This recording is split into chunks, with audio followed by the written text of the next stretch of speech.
বর্তমান সমাজে আমরা দেখি যে বিভিন্ন পরিবারে বিভিন্ন ধরনের সমস্যা, বিশেষ করে পরিবারে কলহ, স্বামী স্ত্রীর মিল নাই, সন্তানদের সাথে মিল নাই, ভাইদের সাথে মিল নাই। এর কারণ কি?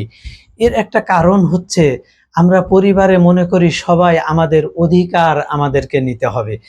এই অধিকার গ্রহণ করতে যে আমরা দেখি যে সবাই মনে করে আমার সর্বোচ্চ সবকিছু পেতে হবে। এমনকি আমরা দেখি যে একজন মা যতদিন সন্তানের বিবাহ হয়নি ততদিন খুব ভালো মা, কিন্তু যখন সন্তানের বিবাহ হচ্ছে তখন মা আর সন্তানের কাছে ভালো থাকে না, আবার মার কাছেও সন্তান ভালো থাকে না। এর কারণ কি?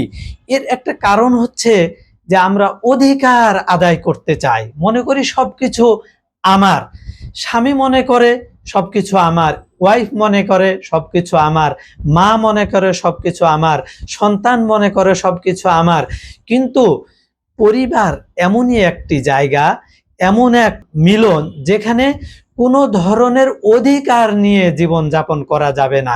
এখানে উৎসর্গ থাকতে হবে, এখানে একে অপরের জন্য কোনো কিছু করার চেষ্টা করতে হবে।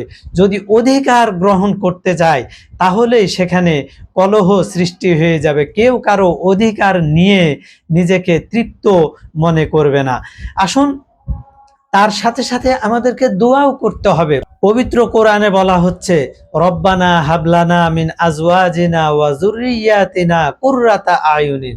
হে আল্লাহ, তুমি আমাকে এমন স্ত্রী, এমন সন্তান দাও যারা আমাদের প্রশান্ত কারণ হবে, আমাদের চোখ জুড়িয়ে যাবে।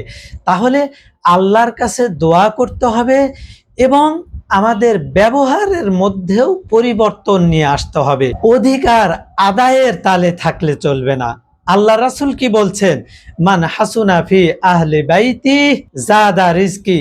যে ব্যক্তি তার পরিবারের সাথে ভালো ব্যবহার করে, সন্তানের সাথে ভালো ব্যবহার করে, স্ত্রীর সাথে ভালো ব্যবহার করে, স্ত্রী স্বামীর সাথে ভালো ব্যবহার করে, সেই পরিবারে আল্লাহ পাক রব্বুল আলামিন রিজিক বৃদ্ধি করে দিবেন, বরকত দান করবেন, রুজি বৃদ্ধি করে দিবেন। আজকে আমরা দেখি পরিবারে কলহের একটা কারণ হচ্ছে অভাব। আমরা যদি পরিবারকে অভাব মুক্ত করতে চাই তাহলে আমাদের এই পরিবারকে প্রথমেই এমন পরিবার গঠন করতে হবে যেখানে থাকবে মহব্বত, যেখানে থাকবে মিল, যেখানে থাকবে উদারতা, যেখানে থাকবে উৎসর্গ। আর যদি এই ধরনের পরিবেশ বজায় থাকে তাহলেই আমাদের পরিবারে শান্তি আসবে। দেখুন, পরিবারের প্রতি কিভাবে সম্মান প্রদর্শন করা উচিত। পারস্যের একজন আলেম, আধ্যাত্মিক ব্যক্তিত্ব, তিনি আল্লামা মুর্তজা রাতে বাসায় ফিরেছেন। যখন রাতে ফিরেছেন তখন বাড়ির দরজার কাছে এসে দেখছেন যে বাড়ির লাইট অফ হয়ে গেছে, ঘুমিয়ে পড়েছে পরিবার। তিনি চিন্তা করলেন, আমি যদি এ অবস্থায় দরজায় নক করি তাহলে আমার ওয়াইফের ঘুম ভেঙে যাবে। ওই ব্যক্তি দরজায় নক না করে ঠান্ডার দিনে দরজার সামনে ওইভাবেই বসে রইলেন। এমতো অবস্থায় তার ওয়াইফ স্বপ্নে দেখছেন যে, তুমি উঠো, কেন ঘুমিয়ে আছো? তোমার দরজার সামনে আল্লামা মুর্তজা বসে আছেন। তিনি স্বপ্ন দেখার সাথে সাথে ঘুম ভেঙে যায়। ঘুম ভাঙার পরে দরজা খুলে দেখে যে আসলেই আল্লামা মুর্তজা, আয়াতুল্লাহ মুর্তজা সেখানে বসে আছে।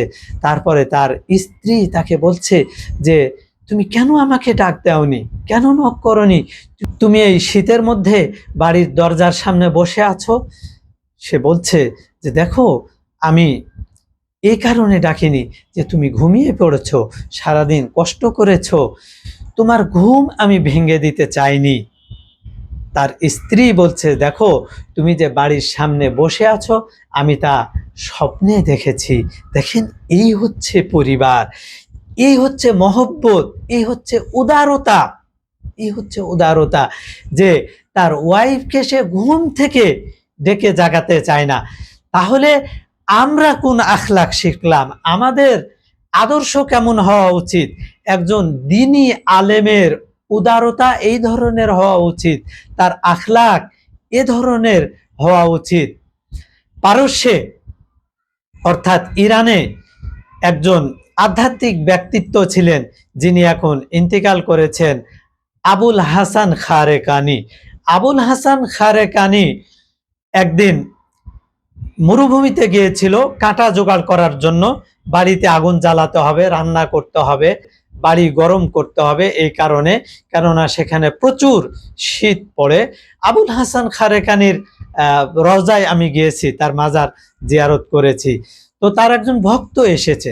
যখন ভক্ত এসে বাড়িতে ডাক দিয়েছে, তখন তার ওয়াইফ বের হয়ে বলছে, কেন, তুমি কার কাছে এসেছো? বলছে যে আমি আমার পীর আবুল হাসান খারেকানির নিকট এসেছি। তার ওয়াইফ তার সঙ্গে খারাপ ব্যবহার করে, বের হয়ে যাও, তোমরা কেন তার কাছে আসো? তার নিকট কি রয়েছে? চলে যাও এখান থেকে। তার এই মুরিদ মন খারাপ করে চলে যাচ্ছে বাড়ি থেকে বের হয়ে। পথে দেখছে যে একজন ব্যক্তি সামনে আসছে, আর তার পিছনে দুই সিংহ রয়েছে। এই সিংহ তার ওই বোঝা, খড় কোটা, তার লাকড়ি, এগুলো বহন করে নিয়ে আসছে। দেখে আশ্চর্য হয়ে গেছে, প্রথমে ভয় পেয়ে গেছে। আবুল হাসান খারেকানি দেখার সাথে সাথে ডেকে বলছে যে দাঁড়াও, ভয় পেও না, কেন ভয় পাচ্ছ? তুমি না আবুল হাসান খারেকানির বাড়িতে এসেছো? হ্যাঁ। তুমি যখন বাড়িতে গেছো তখন তার ওয়াইফ তোমার সঙ্গে দুর্ব্যবহার করেছে? হ্যাঁ, আমার সঙ্গে দুর্ব্যবহার করেছে এবং আমাকে বাড়ি থেকে বের করে দিয়েছে। আমি তো চিন্তাই করিনি যে আমার পীরের ওয়াইফ এই ধরনের কর্কশ ব্যবহারের অধিকারী হতে পারে। তখন আবুল হাসান খারেকানি বলতেছে, দেখো, আমি আমার ওই ওয়াইফের দুর্ব্যবহার সহ্য করেছি বলেই আমি আবুল হাসান খারেকানিকে আল্লাহ পাক রব্বুল আলামিন এই মাকাম দান করেছেন, যে মাকামের কারণে দেখো এই সিংহ আমার বোঝা বহন করে দেয়, যে সিংহ মানুষকে আক্রমণ করে। তো দেখুন, এখানে শিক্ষা রয়েছে। আপনার ওয়াইফ দুর্ব্যবহার করলে আপনি তাকে বাড়ি থেকে তাড়িয়ে দিবেন না, এমনটি নয়। এই সহ্য করার মধ্যে আল্লাহর সন্তুষ্টি রয়েছে। এর বিপরীতও তাই, কোনো ওয়াইফ যদি সহ্য করে, তাহলে আল্লাহ পাক রব্বুল আলামিন তাকে এ মাকাম দান করবেন। যেভাবে হযরত আসিয়া আলাইহিস সালাম ফেরাউনের অত্যাচার সহ্য করেছিলেন, সহ্য করার কারণে আল্লাহ পাক রব্বুল আলামিন তাকে দুনিয়াতে জান্নাত দেখিয়েছিলেন, কোরআন শরীফে এসেছে। তো আসুন, আমাদেরকে আদর্শ হিসেবে এই ধরনের মহিলাদেরকে, এই ধরনের ব্যক্তিদেরকে গ্রহণ করতে হবে। হযরত ফাতেমা, আল্লাহর রাসূল হযরত আলীকে জিজ্ঞাসা করছেন যে আলী, আমার মেয়ে তোমার বাসায় রয়েছে, ফাতেমাকে তুমি কিভাবে পেয়েছো? হযরত আলী আলাইহিস সালাম বলছেন যে নেমাল আউনু আলা তাআতিল্লাহ, ফাতেমাকে আমি আমার জীবনে ইবাদতের জন্য সবচেয়ে বড় সহযোগী হিসেবে পেয়েছি। তাহলে আমাদের ওয়াইফ আমাদের জন্য বড় সহযোগী হতে হবে এবং স্বামী ওয়াইফের জন্য বড় সহযোগী হতে হবে। সেক্ষেত্রে আমাদের একে অপরকে সহ্য করতে হবে এবং একে অপরের উপর উদারতা দেখাতে হবে।